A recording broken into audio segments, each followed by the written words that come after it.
Digital ভয়ংকৰ দুৰ্ঘটনাৰ সন্মুখীন হ'ল এবাৰ বিধায়ক আমিনুৰ ইছলাম। বিধায়কগৰাকীয়ে ইফতাৰ কৰি ওলাই অহাৰ পিছতে এই ভয়ংকৰ ঘটনা সংঘটিত হৈছে। প্ৰকৃততে কি হৈছিল বিধায়কৰ আৱাসৰ গেট নং 9ৰ সন্মুখত জানিবলৈ সবিশেষ চাওক। ভয়ংকৰ দুৰ্ঘটনাৰ সন্মুখীন হ'ল বিধায়ক আমিনুৰ ইছলাম। আৰু বিধায়কগৰাকীয়ে ইফতাৰ কৰি ওলাই অহাৰ পিছতে ভয়ংকৰ অঘটন। আৰু প্ৰকৃততে আসলতে কি হৈছিল বিধায়ক আৱাসৰ গেট নং 9ৰ সন্মুখত। বিধায়কগৰাকীৰ চকুৰ সন্মুখতে চূৰ্ণ বিচূৰ্ণ হ'ল এখন I-20 বাহনৰ সন্মুখ ভাগ। সান্ধ্য ভ্ৰমণৰ সময়তে বিধায়ক আৱাসত প্ৰৱেশ কৰে দ্ৰুতবেগী গাড়ীখনে। আৰু নিয়ন্ত্ৰণ হেৰুৱাই গাড়ীখনে খুন্দা মাৰে আৱাসৰ ৱালৰ খুঁটাত।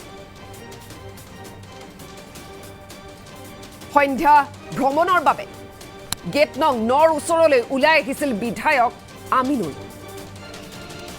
বিধায়ক আমিনুৰৰ সন্মুখতে সংঘটিত হ'ল ভয়ংকৰ দুৰ্ঘটনা। দেখিবলৈ পোৱা গৈছে ভয়ংকৰ ঘটনা সংঘটিত হৈছে। বিধায়কগৰাকীয়ে ইফতাৰ কৰি ওলাই অহাৰ পিছতেই এই অঘটন ঘটে। প্ৰকৃততে কি হৈছিল আমি সকলোখিনি তথ্য আপোনালোকক দিছোঁ। বিধায়কগৰাকীৰ চকুৰ সন্মুখতে আচলতে চূৰ্ণ বিচূৰ্ণ হয় এখন I-20 বাহনৰ সন্মুখ ভাগ। আৰু সন্ধিয়াৰ ভাগত আচলতে ওলাই আহোঁতে বিধায়কৰ আৱাসত প্ৰৱেশ কৰে দ্ৰুতবেগী গাড়ীখনে। নিয়ন্ত্ৰণ হেৰুৱাই গাড়ীখনে খুন্দা মাৰে আৱাসৰ ৱালৰ খুঁটা। আৰু তাৰপিছতেই ভয়ংকৰ পৰিস্থিতিৰ সন্মুখীন হোৱা চকুৰ সন্মুখতে এতিয়া দেখিবলৈ পাইছে বিধায়ক আমিনুৰৰ সন্মুখতেই এই দুৰ্ঘটনা সংঘটিত হয়। গাড়ীখনৰ ভিতৰত উদ্ধাৰ হৈছে সুৰাৰ বটল। বিধায়ক আৱাসৰ ভিতৰত সুৰাৰ বটল উদ্ধাৰ হোৱা ঘটনা অতি দুৰ্ভাগ্যজনক বুলি জানিব পৰা যায়। আৰু দুৰ্ঘটনাত সংঘটিত গাড়ীৰ গ্লাছত বিধায়ক আৰু দেখিবলৈ পোৱা গৈছে শিৱামণিৰ নামত MLA হোষ্টেলৰ পাছো উদ্ধাৰ হয়। ভয়ংকৰ দুৰ্ঘটনাৰ সন্মুখীন হ'ল বিধায়ক আমিনুৰ ইছলাম। বিধায়কগৰাকী ইফতাৰ কৰি ওলাই অহাৰ সময়তেই ভয়ংকৰ অঘটন হয়। চকুৰ সন্মুখতে এখন I-20 বাহন চূৰ্ণ বিচূৰ্ণ হৈ পৰা পৰিলক্ষিত হয়। বিধায়কগৰাকীৰ সন্মুখতে ঘটে ভয়ংকৰ দুৰ্ঘটনা, য'ত এখন I-20 বাহন চূৰ্ণ বিচূৰ্ণ হৈ পৰে। দ্ৰুতবেগেৰে আহিছিলে বাহনখন আৰু বাহনখনৰ ভিতৰত সুৰাৰ বটল পৰ্যন্ত উদ্ধাৰ হৈছে বুলি জানিব পৰা যায়। নিয়ন্ত্ৰণ হেৰুৱাই গাড়ীখনে খুন্দা মাৰে আৱাসৰ ৱালৰ খুঁটাত। আৰু তাৰপিছতেই ভয়ংকৰ পৰিৱেশ চকুৰ সন্মুখতে এক দুৰ্ঘটনা দেখিবলৈ পাইছে।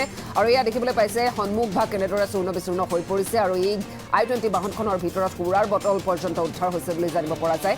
ইফতাৰ কৰি ওলাই অহাৰ সময়তে বিধায়কগৰাকীৰ সন্মুখত এই দুৰ্ঘটনা সংঘটিত হয়।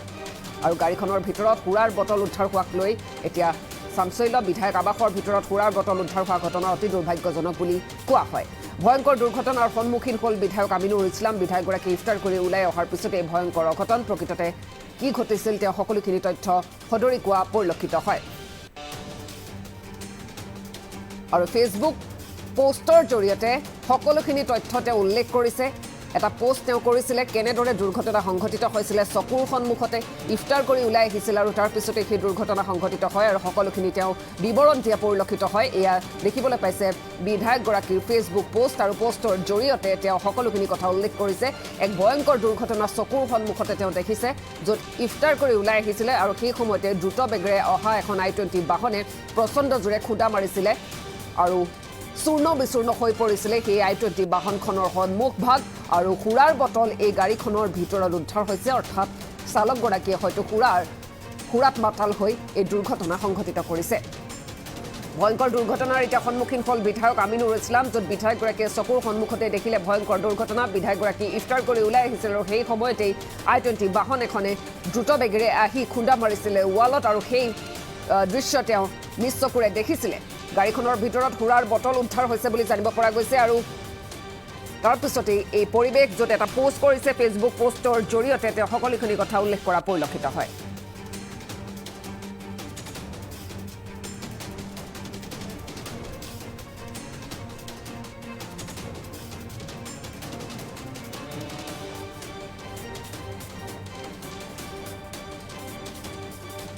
মই আচলতে আজি আমাৰ এই এটা ইফতাৰ পাৰ্টি আছিলে আমাৰ আজমত সাহেবৰ যিটো বিধায়ক আৱাস, তাতে ইফতাৰ আছিলে। আমাৰ দলগাঁৱৰ বিধায়কে ইফতাৰৰ নিমন্ত্ৰণ কৰিছিল। তাত ইফতাৰৰ পিছত আজি আমাৰ তাত মিটিং এখন আছিলে। তাৰ পৰা যেতিয়া মই ওলাই আহি আছোঁ তেতিয়া অলপ কিনকিনীয়া বৰষুণ আৰম্ভ হ'ল। তেতিয়া এইখিনি ৰাস্তাত মানুহ নাছিল তেনেকেই। মই বৰষুণ অকণমান বেছি হোৱাত এই 9 নম্বৰ গেটৰ ইয়াত যিটো পুলিচ চিকিউৰিটি গাৰ্ডজন বহে আৰু মই ৰখি দিয়াৰ 2 মিনিটমান পিছতেই আমাৰ গণেশ মন্দিৰ এইফালৰ পৰা গাড়ীখন অলপ তীব্ৰ বেগত গৈছে মই যিটো দেখিছোঁ গৈ পেলাই তেওঁ ইয়াত ঘূৰাই যেতিয়া তেওঁ 9 নম্বৰ গেটেদি সোমাব গাড়ীখন তেওঁ ঘূৰাবই নোৱাৰিলে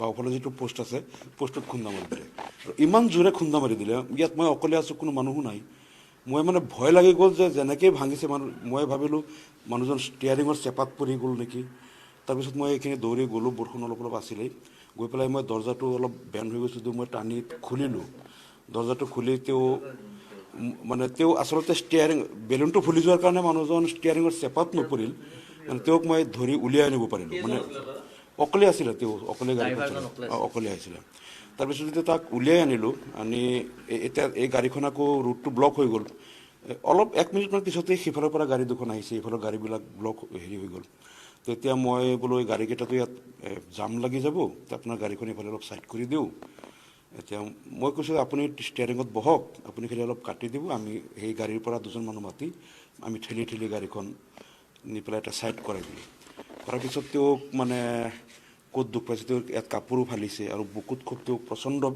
বিষ ইয়াত বুকুত হাতেৰে এনেকৈ ধৰি এবাৰ উঠি যায় বহি যায় মানে মোৰ এটা ভয় হ'ল যদি বুকুত এটা প্ৰচণ্ড আঘাত পাইছে মই বোলো মই গাড়ী মাতি দিওঁ মোৰখন আপোনাক মই ইমিডিয়েট GMCH বা কোনোবা এখন হস্পিটেলত নি যিহেতু আমাৰ ইয়াত ওচৰতে ক্লিনিক এছেম্বলি ক্লিনিকটো তেতিয়া বন্ধ হৈ গ'ল তেতিয়া মই ক'লোঁ যে মোৰ গাড়ীখন মাতি দিওঁ আপোনাক মই GMCHত লৈ পেলাই হেৰি কৰোঁ তেতিয়া কৈছে ফোন কৰি দিছে মই কৈছোঁ আপুনি কোনজন MLA তাত গৈ আছিলে তেতিয়া কৈছে মই শিৱামণি বৰাৰ তাত যাম শিৱামণি বৰা আপোনাৰ কি হয় জেঠাই নামটো সুধিলোঁ তেওঁ নীল বুলি ক'লে তেতিয়া তেওঁ ফোন কৰি দিলে শিৱামণি বৰাৰ তাতে মই কৈছিলোঁ না মোৰ গাড়ীখন মাতি আপোনাক লৈ যাওঁ তেতিয়া মানুহজন আহিলে অলপ পিছত শিৱামণি বৰাৰ পৰা আহি তেওঁ কৈ আছে মোৰ গাড়ীটো লৈ খুব টেনশ্যন হৈছে মই কৈছোঁ গাড়ীটো চিন্তা নকৰিব আপোনাৰ যাতে একো হেৰি নহওক গাড়ীখন ইয়াত থাকক পিছত এইটো হেৰি কৰিব পৰা যাব পিছত তেওঁ তাত গ'ল মই কৈছোঁ ইমিডিয়েট তেখেতক লৈ মেডিকেলত নি পেলাই বুকুৰ এক্সৰেটো কৰাৰ কাৰণে তেখেতে বুকুত বাৰে বাৰে খামুচি ধৰি বহি গৈছে মানে কিবা এটা যেতিয়া ইয়াত দেখিলোঁ মানে ইয়াত বহুতে মোক দেখা পাই পিছততো গাড়ীকেইখনমান আহি গ'ল যেতিয়া মই ল'ৰাজনক ধৰি হেৰি কৰি আছোঁ গাড়ীখন ঠেলি আছোঁ বহুতে ভাবিলে গাড়ীখন মোৰ নেকি কিছুমানে কৈছে আপুনিতো সেই নিউ হোষ্টেলত থাকে ইয়াত মই বোলো না গাড়ীখন মোৰ নহয় মোৰ চকুৰ আগত হৈ গ'ল কোনো মানুহ নাই সেইকাৰণে মই তেওঁক হেল্প কৰি দি আছোঁ বহুতে সেই খবৰটো চাগে এনেকৈ বাহিৰত ওলাই গ'ল বহুতে ভাবিছে গাড়ীখন মোৰ নহ'লে মই তাত যিহেতু স্পটত মই প্ৰথম আছিলোঁ বা ইভিনিং এনে কিবা গোন্ধ মই কিন্তু পোৱা নাই কিন্তু কিবা যদি হেৰি হ'ল বা মই আচলতে টেনশ্যনত সেইটো মন কৰা নাই কিন্তু তেওঁ গাড়ীখন যিমান অলপ স্পীডত লৈ গৈছে আৰু ইয়াত মানে কিমান স্পীডত মইতো আচলতে ইয়াত ৰখি আছোঁ আগত দেখা নাই কিন্তু তেওঁ কাটি পেলাই আচলতে টাৰ্ণ লওঁতে সাধাৰণতে গাড়ীখন বহুত শ্ল' কৰি দিয়ে মানে শ্ল' নকৰে মানে যিমান স্পীডত আহিছে ইমান স্পীডততো মানুহে নাকাটে না হয় মই অৱশ্যে এইটো ছাইডত আছিলোঁ এই অপজিট ছাইডত নহয় সিফালৰ পৰা খুন্দাটো মই যিটো ছাইডত পুলিচ এইফালৰ পৰা গৈছে এছেম্বলিৰ ফালৰ পৰা গণেশ মন্দিৰ ফালৰ পৰা এইফালৰ পৰা গৈ তেওঁ যেতিয়া টাৰ্ণ লৈ সোমাব 9 নম্বৰ গেটেদি সোমাওঁতে মানে বাওঁফালৰ পোষ্টত খুন্দা মাৰিছে মই ক'লোঁ সোঁফালৰ পোষ্টত ইয়াত যিটো আৰক্ষীৰজন বহে যায় এইটো চালি হেৰিটো মই ইয়াৰ ভিতৰতে আছিলোঁ অলপ বৰষুণ দি থকাৰ কাৰণে কিন্তু মানে পিছত এটা কাৰণে মনটো ভাল লাগিল মই কিন্তু বহুত ভয় খাইছিলোঁ যে মানুহজন মানে যিমান স্পীডত আৰু গাড়ীখনৰ যি অৱস্থা আপোনালোকে চাগে দেখিছে মানে মইতো ইফালৰ এই গেটৰ ইফালে সোঁফালৰ যিটো পোষ্ট এই পোষ্টত যিটো ইয়াত আৰক্ষী যিজন নিৰাপত্তাৰক্ষীজন বহে চালি টঙিটো যে মই বৰষুণ হঠাৎ আৰম্ভ হোৱাৰ কাৰণে মই খোজকাঢ়ি আহিছোঁতো মই এই চালিৰ তলত অকণমান ৰখি দিলোঁ যে বৰষুণটো কমক বুলি তেতিয়া তেওঁ অপজিট পোষ্টত আহি খুন্দা মাৰিলে মানে এইফালে তেওঁতো শিৱামণি বৰা তেওঁৰ জেঠাই বুলি ক'লে মই তেতিয়া সুধিলোঁ নামটো মই প্ৰথম 2-3 বাৰ সুধিলোঁ আপুনি কাৰ ওচৰত আহিছিলে বা ক'ত মই অলপ খবৰ দিওঁ তেতিয়া প্ৰথম তেওঁ কোৱা নাছিলে পিছত কৈছে মই ফোন কৰি দি আছোঁ পিছত নীল বুলি ক'লে মই 2-3 বাৰ সোধাৰ পিছতহে ক'লে নীল পিছত মই ক'লোঁ বাৰে বাৰে সুধি আছোঁ আপুনি কোনজন MLA তাত আহিছে বা পিছত কৈছে শিৱামণি বৰা বোলে আপোনাৰ কিবা হয় নেকি নাই এইটোতো আচলতে দুৰ্ভাগ্যজনক তাৰমানে আৰু বিধানসভাৰ চৌহদৰ ভিতৰত MLA হোষ্টেলত 20 কিলোমিটাৰৰ ওপৰত গাড়ী চলোৱাটো নিষেধ আছে গতিকে এইটো কিমান স্পীডত আছিল মইতো আৰু তাত ৰৈ থাকি বুজা নাই, কিন্তু অতিৰিক্ত স্পীডত যে আছিল আৰু যিমান স্পীডত গৈ যেনেকৈ খুন্দা মাৰিছে আৰু যিজন মানুহে টাৰ্ণ ল'ব ৰাইট সোঁফালে, কিন্তু টাৰ্ণ লওঁতেতো আৰু ইয়াত বহুত শ্ল' হ'ব লাগে, মানে ইমান স্পীডত তাৰ মানে টাৰ্ণ নলয়। গতিকে কথাটো ভাগ্যৱান যে মানুহজনো ৰক্ষা পৰিল আৰু বেলেগ কোনো মানুহক যাতে ইয়াত দুৰ্ঘটনাত যে আহত নহ'ল, মানে সেইটো। আৰু এই মানুহজনটো মই যেতিয়া ভিতৰৰ পৰা টানি উলিয়াইছোঁ তেতিয়া কিন্তু মোৰ সন্দেহ আছিল যে ষ্টিয়াৰিঙৰ চেপাত যিমান স্পীডত খুন্দা মাৰিছে ষ্টিয়াৰিঙৰ চেপাত পৰি যোৱাৰ মই ভয় কৰিছিলোঁ, কিন্তু সৌভাগ্যক্ৰমে সেইটো নহ'ল। বেলুন ওলাই গ'ল সেইটো। আৰু এতিয়াতো তাৰপিছত শিৱমণি বৰাৰ তাৰ পৰা মানুহ যিজন পঠালে তেওঁক লৈ গ'ল, মই কৈছোঁ ইমিডিয়েট আপুনি তাত পঠাওক।